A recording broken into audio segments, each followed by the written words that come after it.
napatunayan ng Miss U candidates na talagang it's more fun in the Philippines, kaya naman nag-extend ng kanilang stay sa bansa ang ilan sa kanila. Tulad ni Miss US Virgin Islands, Caroline Carter at Miss Germany, Joanna Axe, na nag-enjoy sa ganda ng Palawan.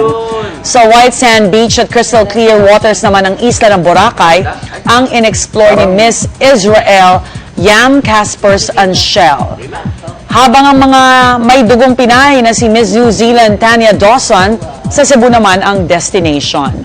Paraan na rin ito ng ilang Miss U beauties para makapagbakasyon matapos ang kanilang pagsabak sa prestiyosong beauty pageant. Yung mga kuha nila, parang ano pa rin, no? Para pageant photos pa rin. Oo. Preliminaries pa rin. Sikat na sikat ang mga buko natin. Yung mga bagong bikini. Favorite nila. Ganda, sexy. Dito sa Palawan to, no? Miss New Zealand. New Zealand? No? Marami ng ganun. Na bikini? Oo, konti lang sila nakakapag-justify ng shopping. Ang ganda na sa katawan nila. Mula. Alam na. Alam na gusto ng regalo sa Valentine's Day, ha? Tinodo na ng ilang Miss U beauties ang stay nila dito sa Pilipinas. May isa pa nga na balak isa-isahin ang mahigit 7,000 isla sa bansa. Let's watch this. Maraming magandang tanawin, masarap na pagkain, at masayahing tao. Ganyan sa Pinas, kaya talagang it's more fun in the Philippines. Kaya naman pati ang ilang 65th Miss Universe candidates nasa bansa pa rin para mamasyal, mahigit isang linggo matapos ang pageant. Si Miss US Virgin Islands Caroline Carter all out sa pinamasyal sa iba't ibang panig ng bansa.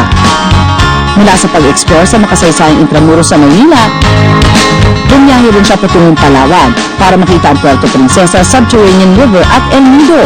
Kwento ni Caroline, ito na ikatlong beses na nakabisita siya sa Pilipinas at kabilang sa iba pa niyang napuntahan ang Cebu, Bohol, Boracay, Tagigpon at Baguio.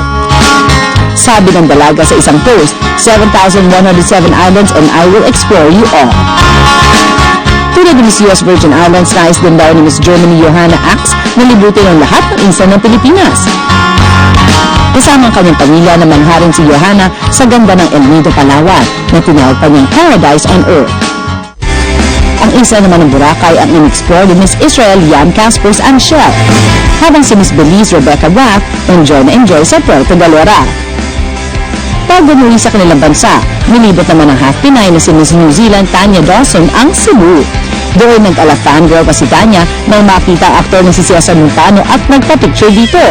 Sa Hunyo, babalik daw sa Pilipinas ang Beauty Queen. Hindi lang pageant memories, kundi memorable vacation.